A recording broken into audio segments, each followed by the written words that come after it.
আসসালামু আলাইকুম প্রিয় ভিউয়ার্স, কৃষিজার অন্তরে ইউটিউব চ্যানেলের পক্ষ থেকে জানাচ্ছি আন্তরিক প্রীতি ও শুভেচ্ছা। তো এখন বর্তমানে বন্যার যে পরিস্থিতি, এই পরিস্থিতিতে অনেকে আমার খোঁজখবর নিচ্ছেন যে বেড়াগুলো নিয়ে কী ভালো অবস্থায় আছি। তা আল্লাহর রহমতে এখন পর্যন্ত ভালো আছি।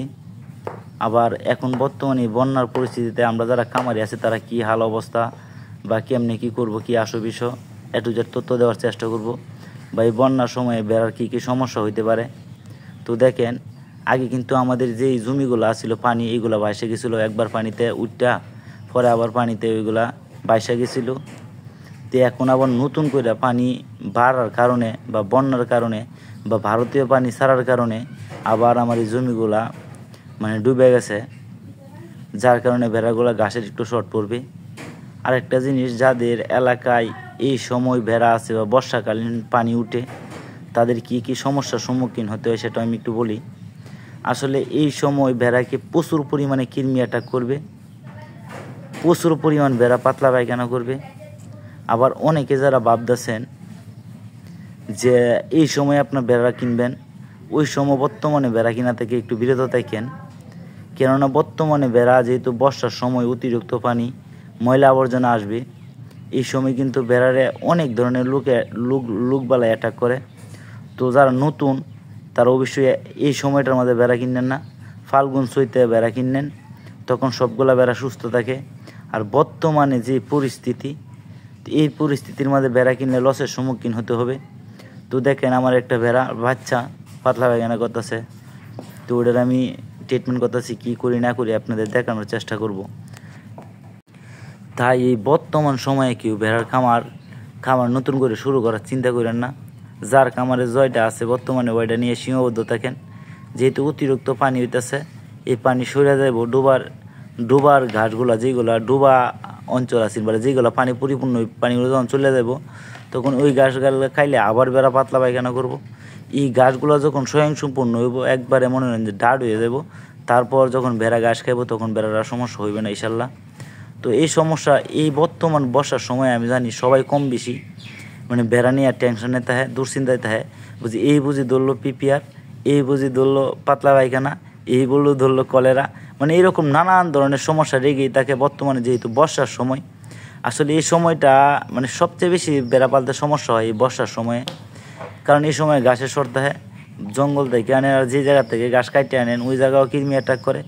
এই সময় প্রচুর পরিমাণ কৃমি অ্যাটাক করে, যার কারণে ভেড়ারে টিকানো খুব দায় হয়ে যায়।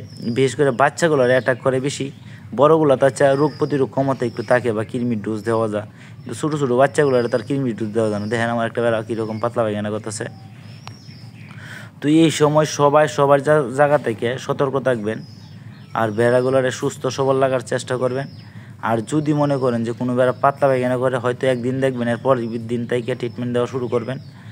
তো আসলে এই সময়টার মধ্যে যে কিছু কিছু ভেড়ার বাচ্চার এমন কিছু রোগ হয় যেগুলা খামারিরাও বলতে পারে না। আমারও এরকম হয়েছে, 2টা বাচ্চাও মারা গেছে।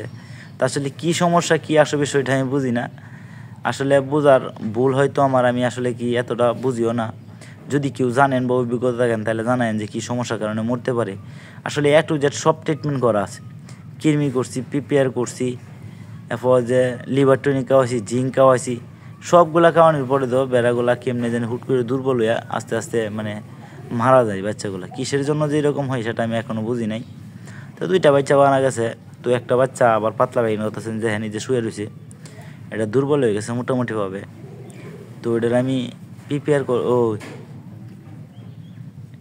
পাতলা পায়খানার ওষুধ খাওয়াবো, আপনাদের দেখানোর চেষ্টা করব, পাশে থাকেন।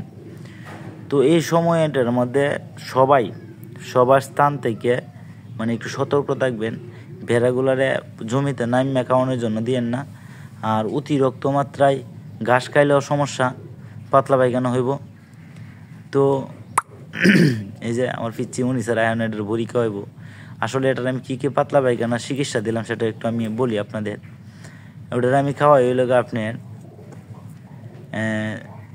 মারবুবেট, ডাইরুবেট আর ওই লোক খাবার স্যালাইন, ওই 3টা খাওয়াইতেছি। তখন একটু ভালো আগের চাইতে। আসলে ভেড়াগুলো যদি দুর্বল হয়ে যায় তখন ওইগুলোর বাঁচানি খুব সমস্যা হয়। তাই যা কিছু করতে হয় আপনার দুর্বল হওয়ার আগেই করতে হবে। যদি দুর্বল হয়ে যায় তখন ওটার চিকিৎসা করলে কিচ্ছু কাম হইতো না। ভেড়া যদি খাওয়ান ছাড়িয়ে দেয় তাহলে এটার বাঁচানো অসম্ভব। তো ভেড়ার খামারে যেমন লাভ আছে তেমন লসও আছে। তাই আমি বারবার বলি, যারা ভেড়ার খামারি আছেন ভেড়ারে কোনো সময় দুর্বল করতে দিবেন না। মানে শুরু থেকে চিকিৎসা দিবেন, একবারে হাই কোয়ালিটি চিকিৎসা দিবেন, তারপরে বাদ ভাই আল্লাহর ইচ্ছা। ওই দেখেন আমি খাওয়াইছি ডাইরুবেট আর এটা হলো মারবুবেট। ডাইরুবেটও খাওয়াইতেছি আর মারবুবেট খাওয়াইতেছি। ডাইরুবেট খাওয়াইতেছি হাফ, আবার মারবুবেট খাওয়াইতেছি হাফ। একটা অ্যান্টিবায়োটিক আর একটা হইল মানে যে ডায়রিয়ার জন্য যেটা খাওয়া ওইটা। তো আসলে সবাই আমার জন্য দোয়া রাখেন। বর্তমান পরিস্থিতি ভালো না, দেশের পরিস্থিতি। তো আমাদের এদিকেও পানি কীরকম হয়, কী আসবিশ্ব সেটা আমি বলতে পারি না, কিন্তু পানির বর্তমানে প্রচুর পরিমাণ বাইর। আমি আগেই বলছি যে আমাদের এই নামার জমিগুলো বাসে গেছিলো, তো এখন আবার ডুবে গেছে। তো বাদ বাকিটা আল্লাহ জানে। ধন্যবাদ সবাইকে সবটুকু ভিডিও দেখার জন্য। সবাই ভালো থাকেন। আসসালামু আলাইকুম।